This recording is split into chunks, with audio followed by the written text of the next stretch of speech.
नमस्कार बच्चों, आज हम लोग देखते हैं बिहार विद्यालय परीक्षा समिति 2025 में जीव विज्ञान से पूछे जाने वाले प्रश्न, दीर्घ उत्तरीय प्रश्न के बारे में हम लोग चर्चा करते हैं। जैसा कि पिछला वीडियो में हम लोग देखे थे, आहार नाल के बारे में हम लोग जाने थे, उसके प्रश्न का उत्तर हम लोग देखे थे। आज की इस वीडियो में हम लोग देखते हैं एक नया प्रश्न। यह बहुत ही वेरी इंपॉर्टेंट प्रश्न है जो बिहार विद्यालय परीक्षा समिति द्वारा 2025 में पूछने की संभावना बहुत अधिक है। तो उत्तर को हम कैसे सिस्टमेटिक लिखेंगे इसके बारे में हम जानते हैं। इसके साथ ही हम जानते हैं कि किस तरह से इस प्रश्न का उत्तर हम लिखेंगे। तो आइए देखते हैं। प्रश्न है, अमीबा का भोजन क्या है? अमीबा में पोषण का वर्णन करें। प्रश्न को एक बार पुनः देखिए। अमीबा का भोजन क्या है? अमीबा में पोषण का वर्णन करें।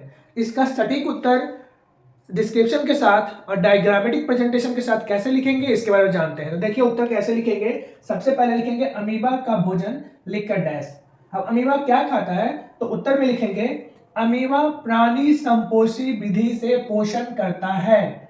अमीबा एक कोशिकीय जीव है और यह प्राणी संपोषी विधि से पोषण करता है, भोजन प्राप्त करता है। यानी कि यह जल में छोटे छोटे जीव जंतु को, डाइटम्स को भोजन के रूप में ग्रहण करता है। तो सटीक उत्तर में लिखें क्या? अमीबा प्राणी संपोषी विधि से पोषण करता है। यह एक सर्वाहारी जंतु है। अमीबा एक कोशिकीय जीव है और यह सर्वाहारी जंतु है।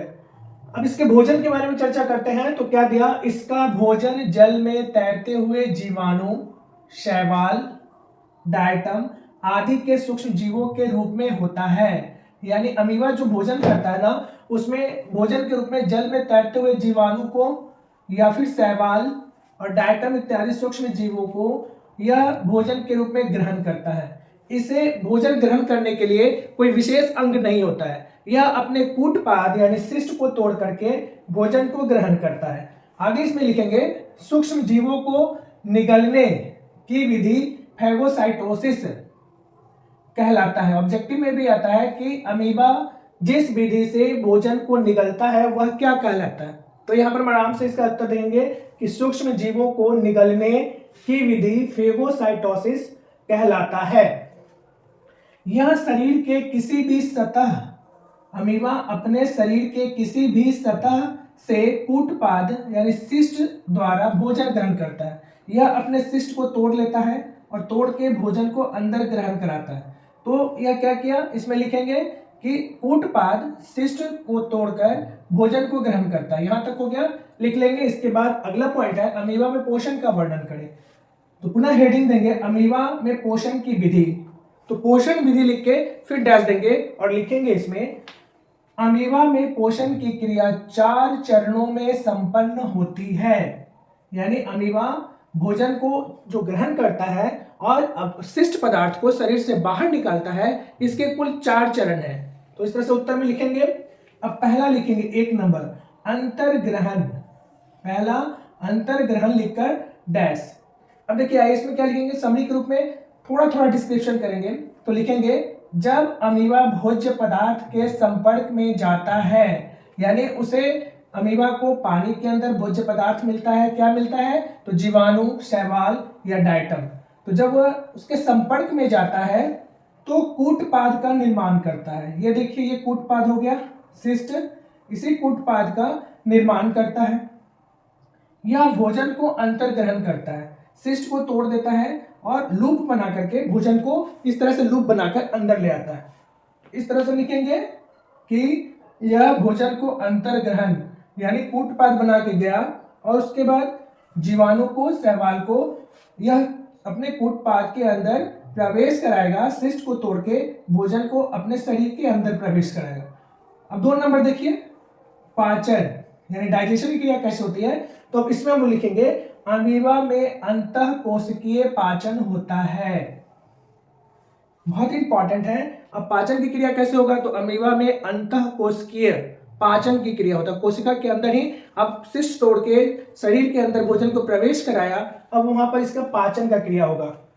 भोजन को पचाने के लिए जो यह भोजन शैवाल के रूप में या फिर जीवाणु के रूप में ग्रहण किया, उसको पचाने के लिए इसके शरीर में जो एंजाइम होते हैं वो कौन कौन से होते हैं? तो पचाने के लिए ट्रिप्सिन, पेप्सिन, एमाइलेज ये कंसेप्चुअल इसको याद रखेंगे कि भोजन को पचाने के लिए अमीबा में पाचन क्रिया जब होगी तो ट्रिप्सिन, पेप्सिन, एमाइलेज एंजाइम द्वारा पाचन की क्रिया होती है। तो लिखेंगे भोजन को पचाने के लिए ट्रिप्सिन, पेप्सिन, एमाइलेज एंजाइम पाए जाते हैं। यहां तक की प्रक्रिया संपन्न हुई। इसके बाद फिर अगला आते हैं अवशोषण।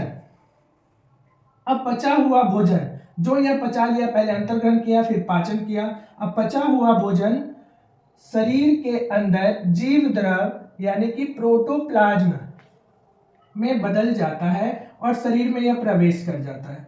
ये रहा प्रोटोप्लाज्म, जीव द्रव हो गया। तो पचा हुआ भोजन शरीर के अंदर जीव द्रव यानी प्रोटोप्लाज्म में ट्रांसफर हो जाता है, वह बदल जाता है। और अगला हो गया अपशिष्ट पदार्थ यानी फीकल मटेरियल। जो अपशिष्ट पदार्थ भोजन करने के बाद मल या मूत्र के मल के रूप में जो होता है अपशिष्ट पदार्थ, वह फीकल मटेरियल क्या होगा? तो चौथा पॉइंट लिखेंगे बहिष्क्षेपण या निष्कासन। तो याद रखेंगे इसको, पहला हो गया अंतर्ग्रहण, दूसरा हो गया पाचन, तीसरा हो गया अवशोषण और चौथा हो गया बहिष्क्षेपण या निष्कासन। इन्हीं 4 चरणों में अमीबा पोषण विधि संपन्न करता है। अब इसमें लिखेंगे भोजन का अपशिष्ट पदार्थ शरीर से बाहर निकाल देता है। कैसे? तो अपशिष्ट पदार्थ को, जो भोजन का अपशिष्ट पदार्थ होता है उसे अमीबा शरीर से बाहर निकालता है और यह प्रक्रिया बहिष्क्षेपण या निष्कासन कहलाता है। तो इस तरह से ये हमारा शॉर्ट में एक दीर्घ उत्तरीय प्रश्न का सटीक उत्तर हो गया।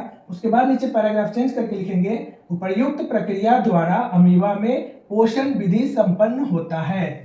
यह हमारा पूरा कंप्लीट उत्तर हो गया। अब इसके नीचे हम प्रेजेंटेशन करेंगे, डायग्रामेटिक प्रेजेंटेशन क्या करेंगे? तो पहले हम अमीबा बना लेंगे। हाथ से आप जो भी घुमा लो डिजाइन, वो सभी अमीबा हो गया। अब अमीबा के अंदर क्या क्या होता है? चूंकि यह एक कोशिकीय होता है, एक कोशिकीय, एक ही कोशिका का होता है, तो इसमें कोई विशेष अंग भोजन ग्रहण करने के लिए नहीं होता है। इसके बीच में क्या पाया जाएगा? इसको केंद्रक बोलेंगे। यह लसलसा पदार्थ जो हो गया इसको जीव द्रव बोलेंगे और यह इसका भोजन हो गया, यानी शैवाल डायटम्स, या पानी में फ्लो कर रहा है, इस तरह से पानी में फ्लो हो रहा है। तो अमीबा उसके पास पहला चरण में जाएगा जिसको वह अंतर्ग्रहण करेगा, यानी इसके पास गया, अपना शिष्ट को तोड़ेगा और इसको अंदर की तरफ लेगा। तो पहला हो गया कूटपाद को तोड़ना, अंतर्ग्रहण करना, ये भोजन हो गया। इस तरह से डायग्राम बना देंगे। फिर एरो का निशान देंगे, सेकंड फेज में आएंगे और यहाँ पर दूसरा हो गया पाचन, यानी ये लूप को पैक कर दिया, बंद किया और भोजन को शरीर के अंदर ले आया। अब सेकंड प्रक्रिया में पाचन क्रिया संपन्न होगी, ये भोजन शरीर के अंदर अमीबा में आ गया। अब यह दूसरा हो गया पाचन। पाचन क्रिया के बाद फिर तीसरे फेज में जाएगा अमीबा और यहाँ पे क्या हो जाएगा? यह फिर इसका केंद्रक हो गया, जीवद्रव हो गया। अवशोषण में यह भोजन के सभी पदार्थों को अवशोषण करने में पचा हुआ भोजन शरीर के अंदर जीव द्रव साइटोप्लाज्म में बदल देगा। यह इसका साइटोप्लाज्म हो गया। और इसके बाद जो अपशिष्ट पदार्थ बच गया इसको पुनः फिर शरीर के एक लूप के पास ट्रांसफर करेगा, इस तरह से। और जहां पर यह फिर अपशिष्ट पदार्थ को साइड में लाएगा और यहां से लूप को तोड़ेगा और पुनः कूटपाद को तोड़ करके भोजन का अपशिष्ट पदार्थ को बाहर करेगा, इसे कहेंगे बहिष्क्षेपण। तो यह हो गया तीसरा मोड, तीसरा अवशोषण, और ये चौथा में अपशिष्ट पदार्थ को शरीर से बाहर करेगा। इस तरह से आप फिगर बनाएंगे और साफ और स्पष्ट उत्तर आप लिखेंगे। हमें उम्मीद है आपको वीडियो अच्छा लगा होगा और इस तरह से सटीक टू द पॉइंट हम इस फिगर के साथ दर्शाते हुए इस प्रश्न को सॉल्व करेंगे और ऐसे ही एग्जाम में हम लिखेंगे। आज के वीडियो में इतना ही, फिर अगले वीडियो में हम लोग नया दीर्घ उत्तरीय प्रश्न देखेंगे। ये सारे प्रश्न बहुत ही इंपॉर्टेंट है और एग्जामिनेशन पॉइंट ऑफ व्यू से बहुत ज्यादा महत्वपूर्ण है, इसलिए सिस्टमेटिक इसका प्रैक्टिस कर ले और इसे अपनी भाषा में, जैसा कि यहाँ लिखा हुआ है वैसे ही अपनी भाषा में लिखने का प्रयास करें और बिंदुवार लिखें। यदि वीडियो पर नए हैं तो वीडियो को लाइक, सब्सक्राइब और शेयर करना ना भूलें। Thank you.